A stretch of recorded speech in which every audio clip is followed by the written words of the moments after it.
Hello everyone. Welcome to our webinar today titled NoSQL versus SQL, Building a Content Management System. My name is Jeremy Lehner, and I'm the VP of Global Sales for FatCloud, and want to thank all of you for joining us today.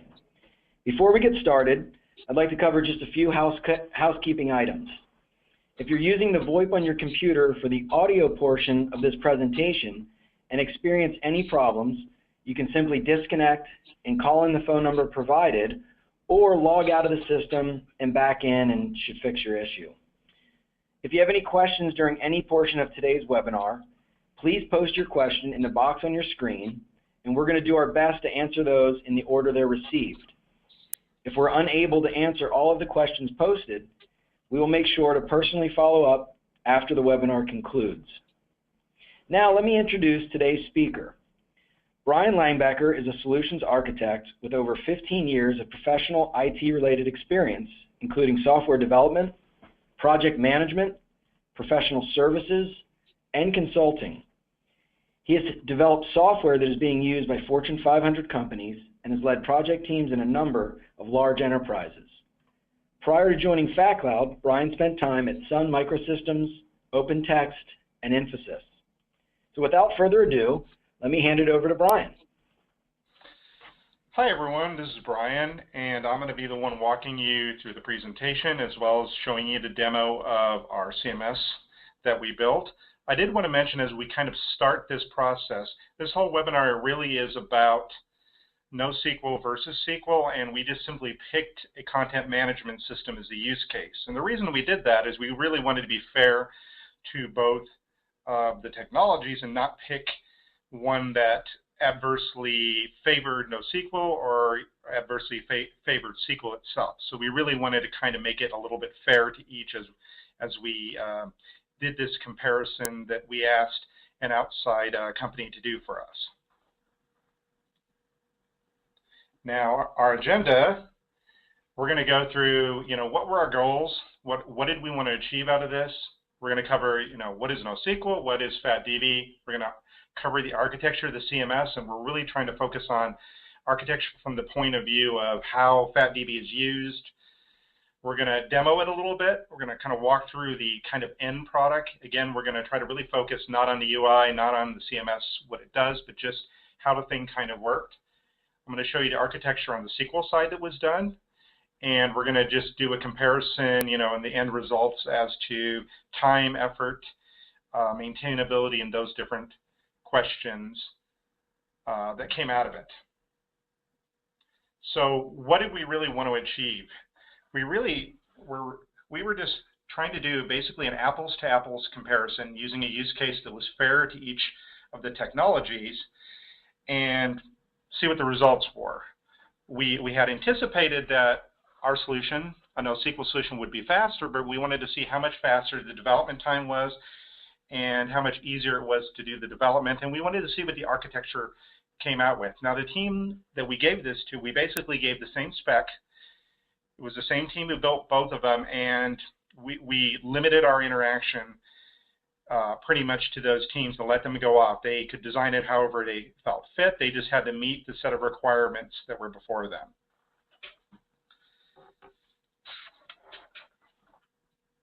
So, what is FatDB? Well, FatDB is, as you can probably tell, a NoSQL database. We are a .NET, 100% Windows NoSQL database. Some of our distinguishing features, which are actually going to be illustrated in the content management system itself, is we have, a MapReduce work queue, and we have a file management system and a high-speed cache stuff.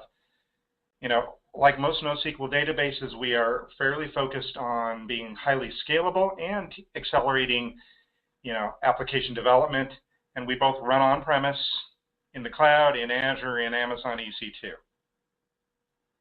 But one of the questions that often comes up when we start these discussions is, what is NoSQL? Brian, excuse me one second. I think you need to hit play on your screen because we're just seeing the front page. Okay, sorry. Let me zip. Okay. There we go. Thank you, sir. Appreciate it. Okay, I started the agenda. So let me go back one slide here. So sorry about that. I was talking, but it's better to listen than just look at a slide. So we covered what we're going to do as an agenda. And our focus here, just to go back and cover this real quickly, is what did we intend to achieve? Well, we're trying to really do an apples to apples comparison, being fair to each of the standards, giving the developer the same set of things. So we covered what FatDB is a little bit, and now we're going to kind of go into what is NoSQL? So it's great that we start out with kind of what FatDB and say what NoSQL is, but I suspect a number of the folks on the phone are familiar with NoSQL, but not 100%. So I'd like to kind of talk a little bit about what is NoSQL. NoSQL is really just a different way of thinking about how to store and manage your data. And I like to call it not only SQL, instead of a negative connotation saying NoSQL. It's, heavily focused around dealing with more unstructured data versus typically structured relational data and stuff. So below, I kind of showed three typical models. One is your standard relational database management system. The other one is what's called a document store. This is a very common type in NoSQL. Many of the vendors you're probably familiar with, folks like Mongo and Couch and Raven and different ones like that are all document stores. And then you've got a key value store and stuff. FatDB itself is a document store as well as a key value store. Some of the benefits that kind of come out of working with this sort of technology is the data models are often a lot more flexible and easier to deal with versus, strict relational tables. You can manage large amounts of data pretty quickly. You're able to scale out. I mean, one of the key tenets of NoSQL is the ability to scale really quickly by simply just adding additional hardware, adding additional systems. And typically, the cost of ownership is a lot less and stuff. The pricing, the licensing, and just the overall design is quite a bit less. As I'm typically, when I'm dealing with customers, I typically hear from a lot of people that about 80% of the data that's been put into a NoSQL into a SQL database, doesn't necessarily need to be there. It's not highly relational data, and it's not critical data that has to have constraints and foreign keys associated with it. So those are ideal ones for consideration. Images, blobs, this unstructured data. It seems that we've been using, when I talk to DBAs, in a lot of cases, we use SQL Server for storing everything when we don't necessarily need to do it. And that's a lot of the reason that NoSQL came about. A lot of large companies, Google's, LinkedIn, Facebook's, they needed to scale rapidly, and they needed really a lot of flexibility in their data management, and they didn't want to be heavily tied into a very costly model, which at least SQL Server and Oracle are typically fairly costly. So I wanted to kind of give you an idea of what are the capabilities of FatDB, so that when we're walking through the CMS demo and talking about the architecture itself, we're able to more clearly understand how it's kind of being used, and hopefully that'll work really well as a comparison against the features that we had to do in SQL. So keep in mind, when we asked them to do this, they had to implement the same feature set in a SQL.NET solution as we had over here. So as you can probably tell, since we take care of a lot of scaling, we take care of work queues and management, they had to implement all those things. So I just want to kind of give you an idea of kind of the feature set. Our entire solution rests on top of the database, the FatDB. We also have MapReduce. If you're not familiar with MapReduce, just think of it as large-scale asynchronous batch processing. It's really kind of designed to do problems that we as developers would write and would take a long time to process. Examples are sort a terabyte of data, or go off and do the same calculations over a large amount of data streams, or go search. Here's a really good one. Go search over a ton of documents and give me the responses back, or go off and perform analytics. So that's really what MapReduce is about. We have a file management system in. I usually get the question, why do you have a file management system in? Because some images and things are just not best stored in the database. While SQL Server allows you to store blobs. Most people typically don't store really large blobs. Neither do we, store those large file systems. This is kind of a cool feature that a lot of people lately actually in our product are starting to be able to use, because in the file management system, it's not just a typical file management where you drop a file in place. You can associate metadata with files, which allows you to do a query, which ultimately goes back to the FatDB database, and return large groups of files based on characteristics. So say you've got a bunch of invoices for Safeway, and you're running a Safeway system. You could put Safeway's customer ID inside and store the files and search based on their customer ID, and you get all the files related to that. We've got caching. Caching is an integral part of the database. You can choose to cache what we call context, and a context is just a class in .NET, and you can choose to cache those classes at different rates.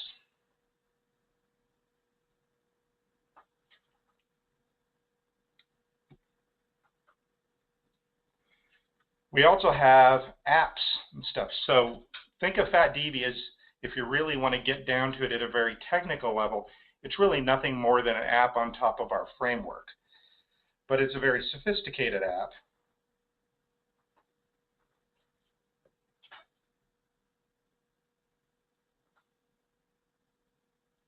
Now, Jeremy, can I ask a question? Is everybody seeing my slides now changing?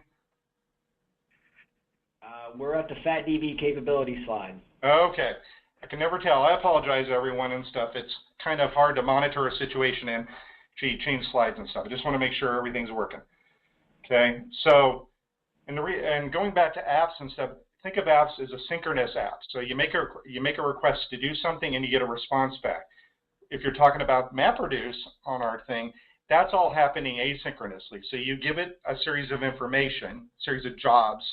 Think of the old batch processing days, a series of jobs, and it goes off and does those jobs. So I just want to distinguish that. So an example of an app in our system, really FatDB is ultimately just an app in the system. So now I want to give you an idea, how did we come about just kind of building this? Before we kind of go into the scenario where we talk a little bit about CMS, I want to give you an idea, where did FatCloud kind of come from and why did we come into existence? We were asked by a company called Cricket Wireless to help them build a streaming music service. And I'll give you a little bit of details on it. And they were under a lot of crunch to build it as fast as possible. They didn't really have a lot of time to really think out and do a really detailed, bring in every technology sort of solution. They needed something that was fast, that they were able to do quickly, because this was maybe 5 years ago when they started doing this. They're a second tier vendor, and as a second tier vendor, when the economy was going down, a lot of the top tier vendors, the AT&Ts, the Verizons, were starting to look at the second tier vendors and finding a way to go into their markets. And these guys really wanted a way to distinguish themselves, so they used our infrastructure to build a streaming music service, right? And I'll give you a little bit of details about it. The reason you may or may not have heard about it is you actually have to have one of their cell phones to actually use the streaming music service.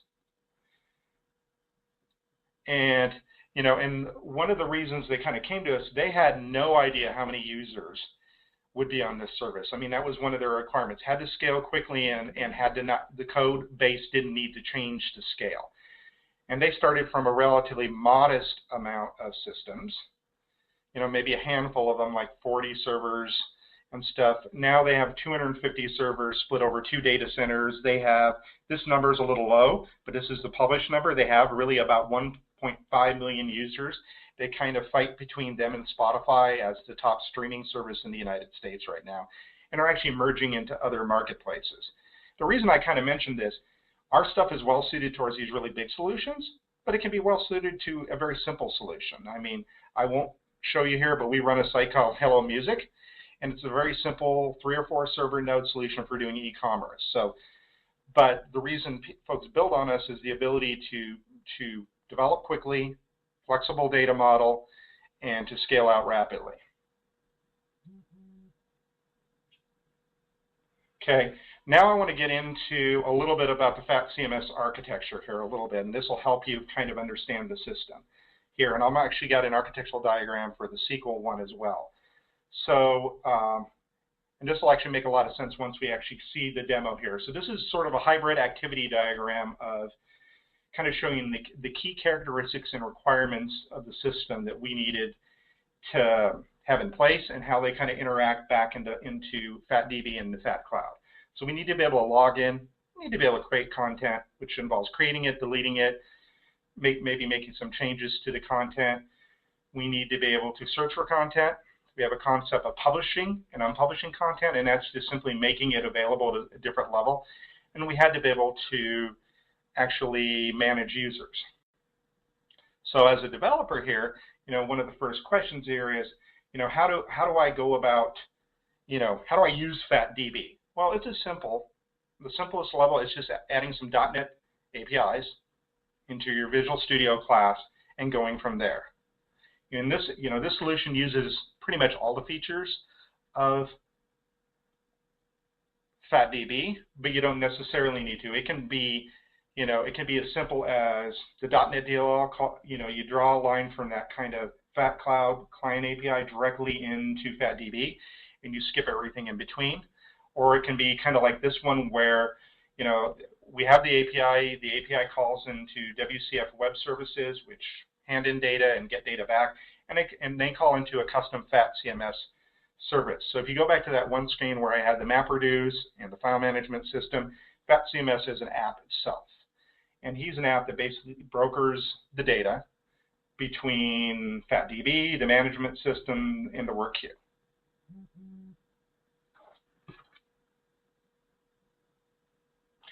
So the one thing I want to note over here, and this will look a fair amount simpler of a screen than the SQL one will, is if you look on the FatDB node, these are all in groups here. Now this could be a single system. In my demo, I'm actually just running the FatCMS solution on one node, or I could add in additional nodes, set higher redundancy levels, and the one powerful thing about the additional nodes I add in, I don't have to worry about routing. I don't have to worry about scaling. I don't really have to deal with that stuff because it's all taken care of by the system itself.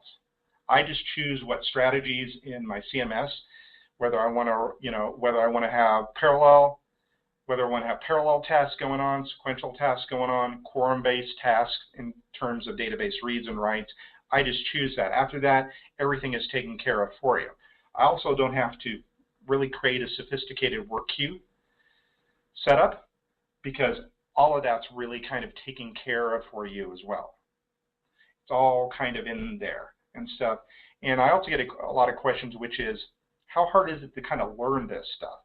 Well, you'll see on slides, we actually gauged the time it took for the offshore development team, because we actually used a team that wasn't particularly familiar with our solution, and said, okay, go build the project. And part of their project scope that they ended up having to do is they ended up having to allocate time on kind of how difficult is to learn this, especially for a project where they're going to use all of our features and all of the things kind of going on there. So that'll kind of give you a good gauge there. As I said, everything we do from a client perspective is all taken care of through a .NET set of APIs. You don't have to build something like the FatCMS service. You could use those APIs to directly connect to FatDB, directly connect and store files in the system. We just chose to use a service on the front end because it meant that in the future, if somebody were to use this, thinking extensibility, somebody other than the FatCMS MVC website could call into the service and do things. So you could have maybe a workflow that approves documents, and it's really not part of the CMS site, but it's leveraging, reusing the technology that's there. We also heavily leverage the document management feature that is available in our system because, it's kind of an ideal case here to do those sorts of things. And the one thing I wanted to note as we're kind of looking at this, if you really want to dive deep into this, I know that our marketing team has actually published a white paper covering all of this. I think it's like 20 pages long. It covers the spec page. It covers both solutions. It covers the design thoughts that kind of went into this, why they did certain things. I mean, as there's probably quite a few architects on this call, and when they look at the SQL solution, they'll say, why did you do this versus that? All those things are covered.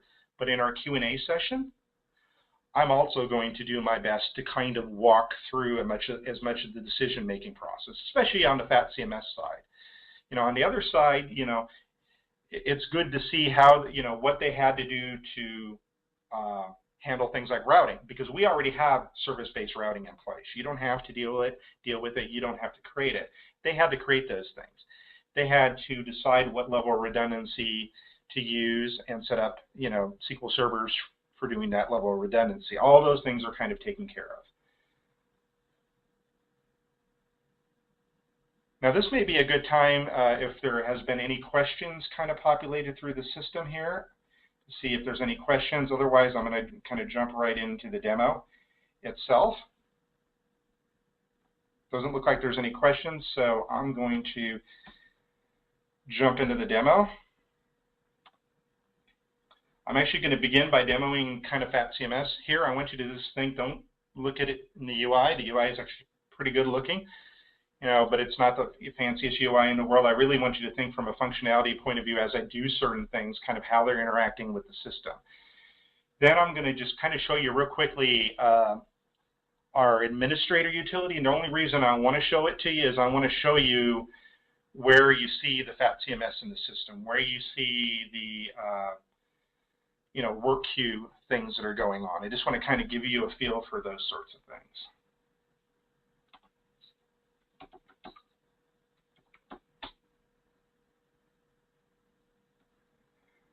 Now, when I just logged in there, you know, think of going back to that kind of architecture there. You know, it goes into the .NET DLL, and it's calling basically WCF Web Services, because your FatCMS becomes a web service. I mean, a WCF service, essentially, and stuff. So he's calling into that. He's querying to see if there's information in database about a user named admin, and is this his password. So this is kind of flowing out of the MVC. You know, IS website getting called across and going into the nodes itself. Depending on which node is available, it's going to answer that stuff.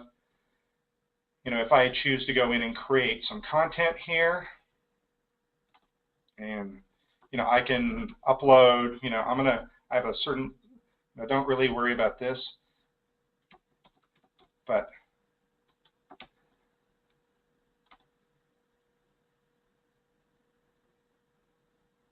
okay, I'm going to go, let's see. I'm just going to find a simple file to upload.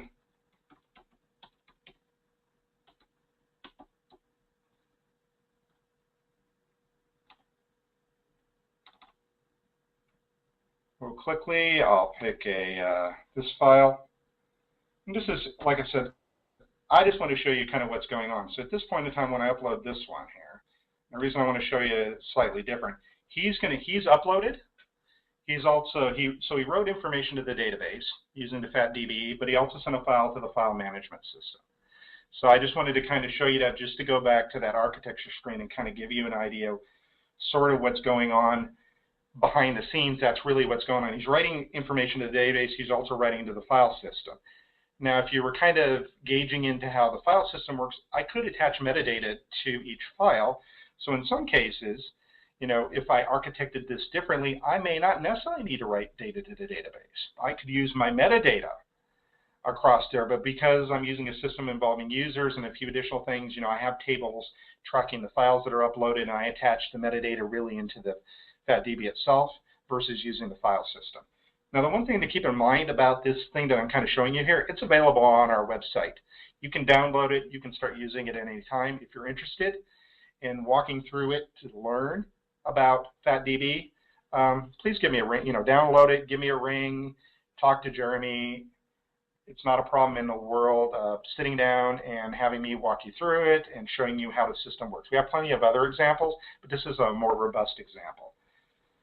Now, if I were to go to search here, I'm just going to go in and search the system. I really cleaned out my system a little earlier. I really only have one file. So it did a basic search call. I wanted to kind of tell you back there, if we're doing search, our search is as simple as searching based on a key that was related to some data, or as sophisticated as using LINQ to do queries. So a lot of the NoSQL databases out there have a lot of different ways to access data. Most of them don't have an equivalent to SQL. Some have some stuff that's similar. We use the Microsoft .NET LINQ technology as well as some methods to allow you to go query our database. Now, if you want to query the file management system, we just have a simple method where you toss in key value pairs of information and we search that way. If you want to search FatDB itself, we've got a whole set of 20-odd methods for doing it, as well as you essentially use our version of LINQ to do it. Now, I want to go up here now and I want to publish this one, and the reason why I'm kind of going off there publishing it is that publish is a little different if you're kind of looking at the code on the underside. Is that publish is going to create a job and toss it into the work queue system and stuff, and basically it's creating a simple batch process. Now, it's a pretty simple example, but depending on the type of system that you would be using FatDB for, you could say you want to search for a bunch of data over a bunch of files in the system, and you know what I mean, or on a bunch of websites or different things like that. You could toss in a large batch job that's spread out over a bunch of systems to do that sort of thing. One of the ways our work queue is used is to use an example using stock evaluations. They use it to replace SQL Server, to basically update stock evaluations every 5 minutes, and basically they send these jobs out, and these jobs are composed of steps, and the steps say, okay, recompute the stock holding. If it's over a certain value, send a note to the manager, or if it's under a certain value, go do this. We use it in a simple way of just publishing information. Now, it looks like we have a little bit of a question there, and I'm going to, if you hold on for a second, I'm having a hard time reading it on my screen. Hey, Brian, I can help you out here. So one of the questions that came in was, does FatDB, this database, can it read data from Hadoop?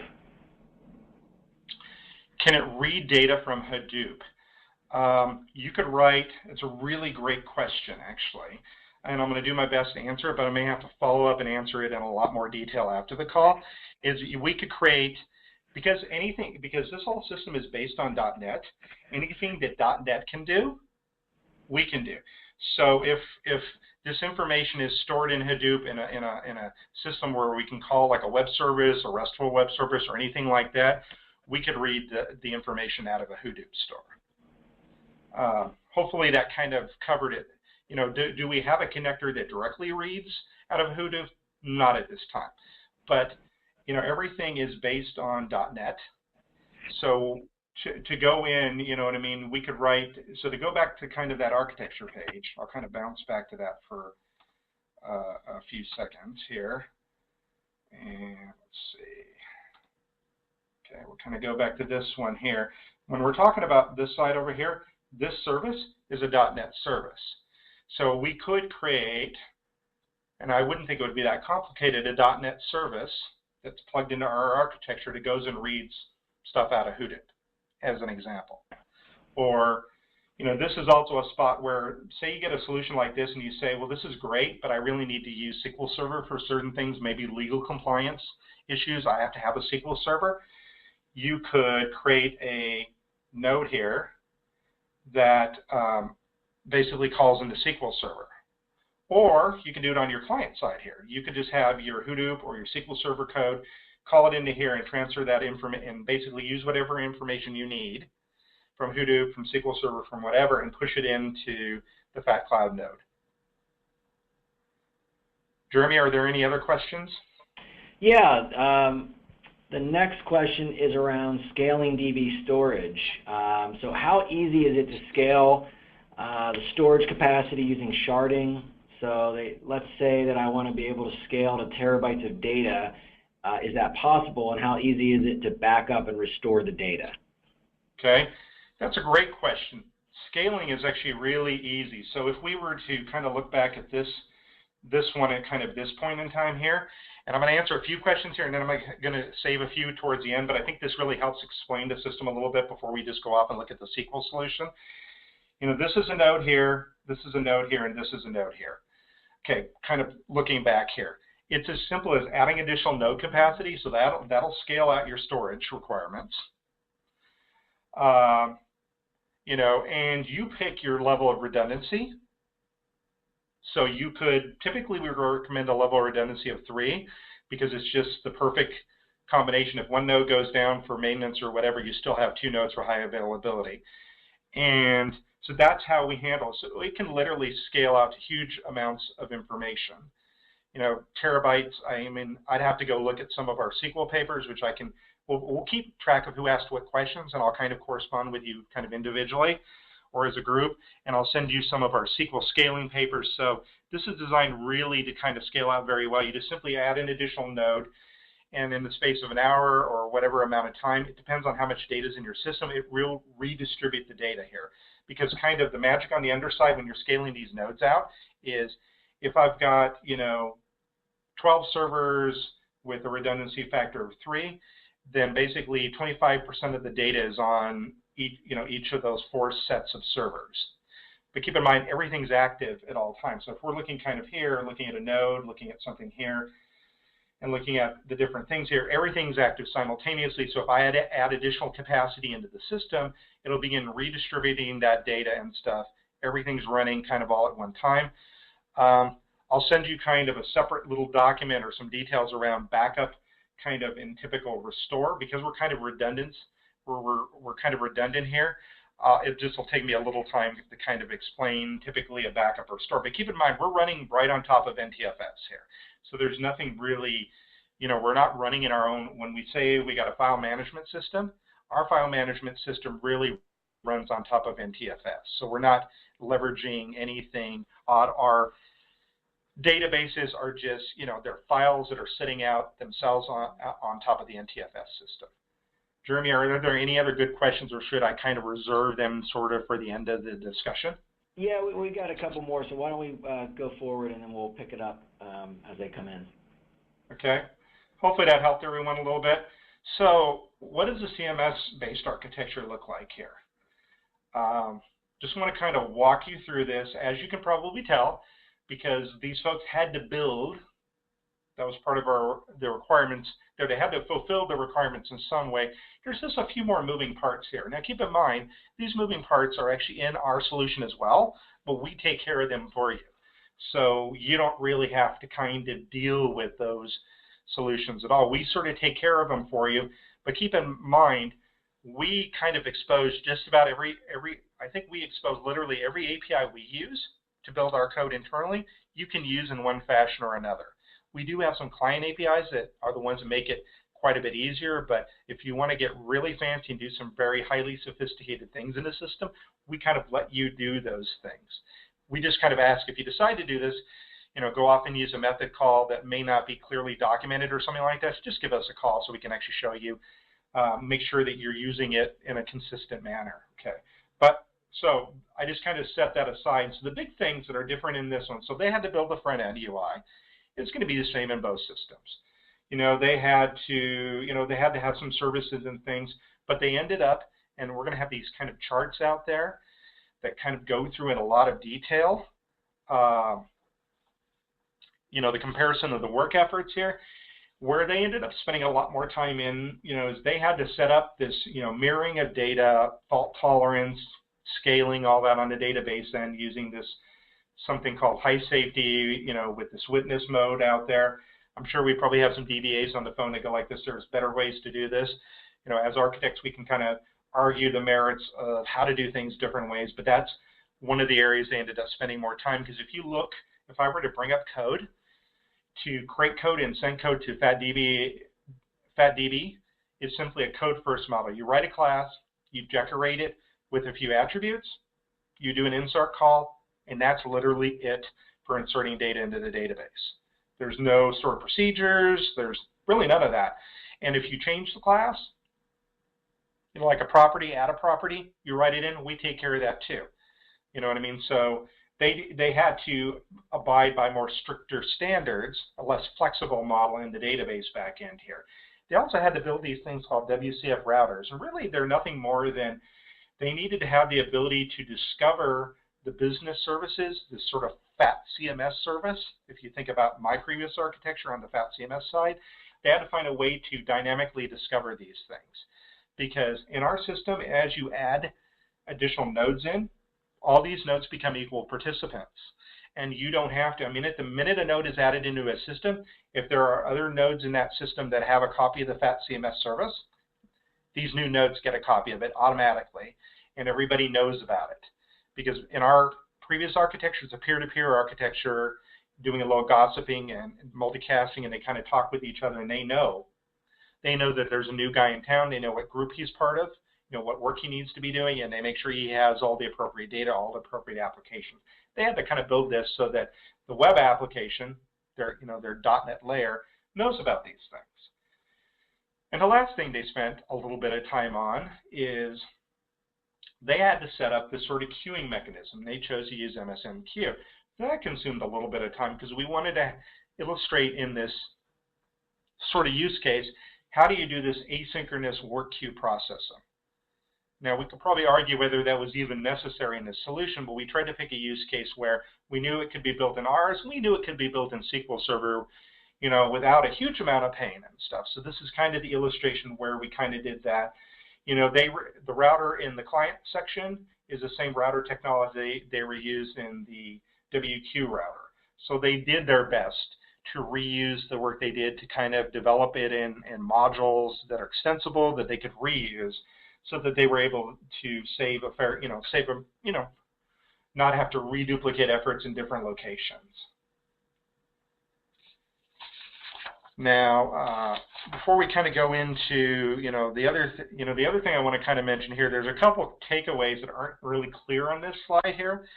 Is, there's a maintainability takeaway here because they had to build the router code, and because they had to do probably a little bit more in the MSMQ section. When you go to make changes, the work effort is going to be typically a little bit higher here because you need to make sure that their changes not only work from a business logic point of view, but don't break the routers into different systems. So I kind of just want to point that out and stuff. And there's just a lot more moving parts here from a custom code point of view.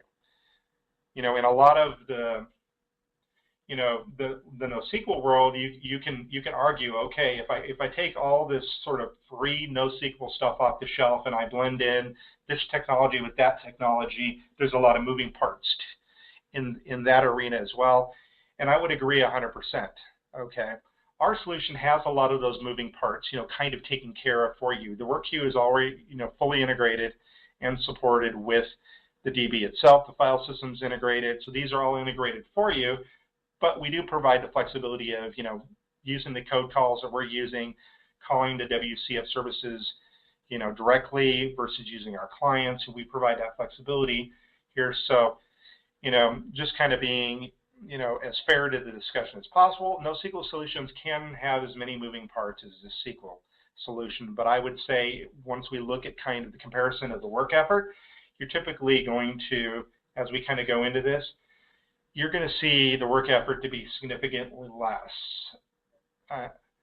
Before we had gone into this kind of study a little bit, we felt that we knew we would do pretty well, okay? Because NoSQL is designed for this, flexible database management and the scale out and all that stuff. So we knew we would do, we'd do okay. But we were just curious, what are the areas, if especially since this study was not done by, FatCloud employees and stuff, we kind of gave it to them. We gave them a spec and said, okay, the spec was detailed enough. They should be able to go off and build this. They shouldn't have to ask a lot of questions. It should be pretty clear what they need to do. So if we were to look kind of at the SQL side, to kind of draw in, they had to spend a little more time with this, the second one down, this whole WQ router mechanism to dynamically find these things. They had to spend a little more time at the MSMQ. The DB was probably less time because, there's some pretty well-developed paradigms around, the thing that's going on. And the others are pretty much standard amounts of time. But because they had more code, they had to do a lot more testing. I mean, it's just typically the case. There's less code there's less custom code in our side of things, so typically you're going to see, less testing to be involved and stuff. Now, if we were to look at this from a monetary point of view, and I don't know, the mix, we've got architects on here, but when it takes less time, it's going to generally cost less money. But so, both from a developer estimate point of view and, a time is money, point of view. But one of the things to note here is, they built this, and we had them build it on SQL Server 2012 here, and we all, or actually a number of us who are focused on the SQL Server 2012 market, know that they have changed their model pricing to be about cores.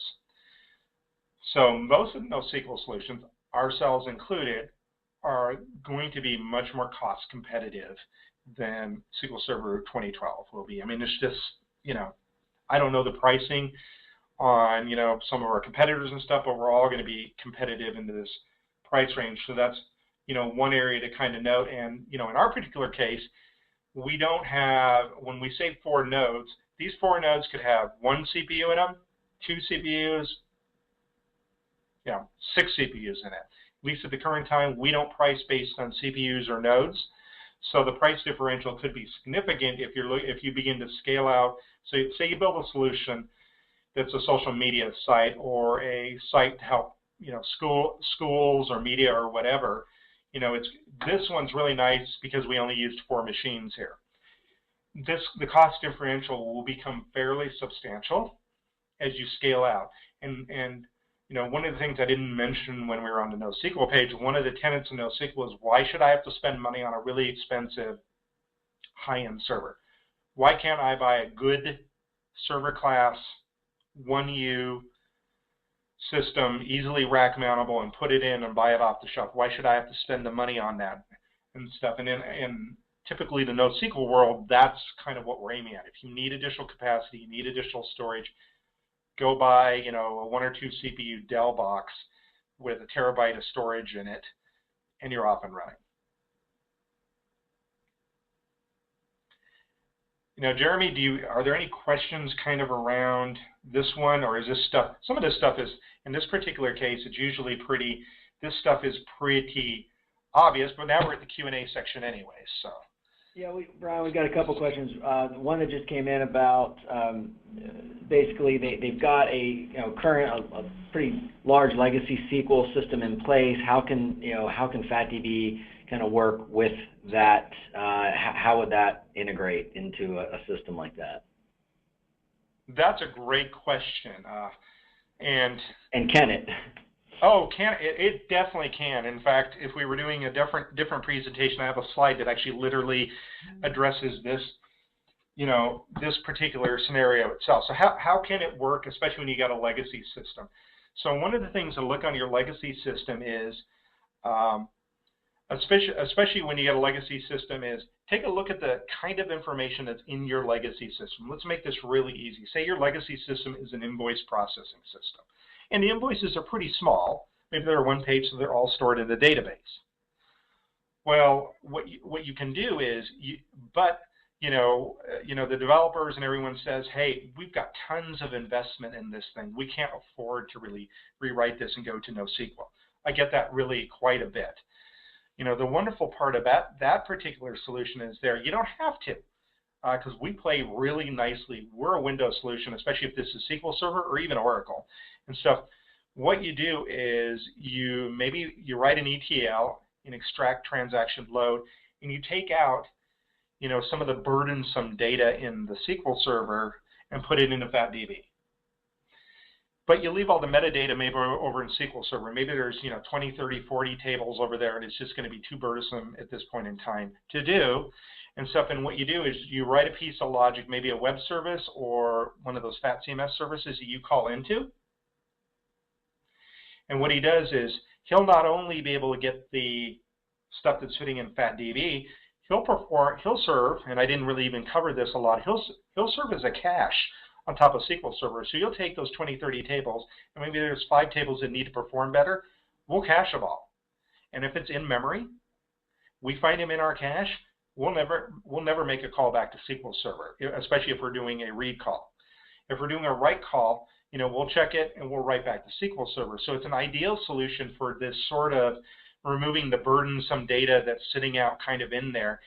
And what's even better is, say you're running SQL Server 2008, and you're like, okay, I got to buy another server because I'm running out of capacity because I have all this legacy information. Well, maybe we can help you remove a lot of the information that's in there, and especially the big information, put it in FatDB or FatFMS or some hybrid thereof, and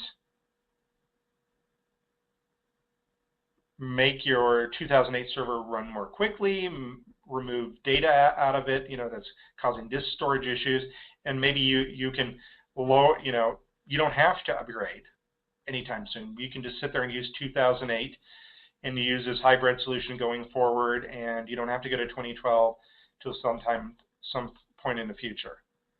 Now, Jeremy, did I fully cover that question? I don't have, like I said, I'm having some trouble in the webinar actually reading the questions. Yeah, that's fine. Another one came in. How does the MapReduce play in this architecture?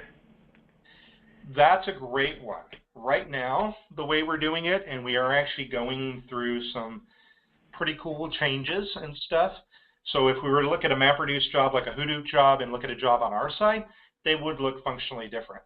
The goals they achieve are exactly the same in the end. So when we're talking about the Hadoop sort of stuff that's going on there, what you do, and maybe I'll go back, it's really good to go back. Actually, I'm going to zip on back to the CMS slide because it's a really good slide kind of here. Ignore how this is over here, but think of this stuff over here. Is you can basically go in, you can call, you don't have to have this service in front of you, you can have your business logic on this side, thinking this is where your kind of client side is, create what are called jobs. And these jobs basically go to a processor. And these processors are just DLLs loaded into the system over here. And these processors do things. So if I'm doing like MapReduce, let's pick the easiest MapReduce case or the more common one, the canonical word count one, which is I have a really large document like Hamlet, and I want to go through Hamlet, and I want to count all the words, and I want to see how many times those words occur in a document and stuff. So what we would do is we would have a work queue processor for doing the map portion. We would have a work queue processor for doing the reduce portion. And we would send off, basically we would split the data off, and, we would send the data to the map portion. He would split it off, create a bunch of jobs, you know what I mean, and send them off to each one of the nodes to go down and do effectively the count. And then we'd have a reduce on the back end, begin to reduce these down to speed. So if you think of it, it's just, if you think of the MapReduce as basically a job step graph, we come into the top, which is sort of the map portion. We split it all up. We go into a series of nodes, however many nodes we have, all running in parallel doing the counting, and then we come back down to a series of nodes to reduce it down to speed. Now, what I was alluding to is towards early part of the summer, we're building a management studio that'll actually have a job, will likely have a job step graph thing in there that will look a little more like the typical Hadoop MapReduce type of jobs that people are used to seeing. Jeremy, is there another good question to cover? Or did I cover that one sufficiently? Yeah, I think we're good there. I don't have any other questions in the queue, so I think at this point we can wrap up today's webinar. And if there's any other questions that you're unable to post or we didn't answer, please feel free to email. You can email us directly. Brian is happy to field questions at brian@fatcloud.com. And if you want any other follow-up from a member of the FatCloud team, you can email us at info@fatcloud.com or call us directly, as our phone number is posted on our website. And we appreciate everybody's attendance today, and have a terrific rest of your day. Thanks, Brian. Thank you, guys. Thank everyone on the line and stuff. Like I said, I'm going to go through some of your questions, and if they need to be more detailed answers, I may send answers out to the group.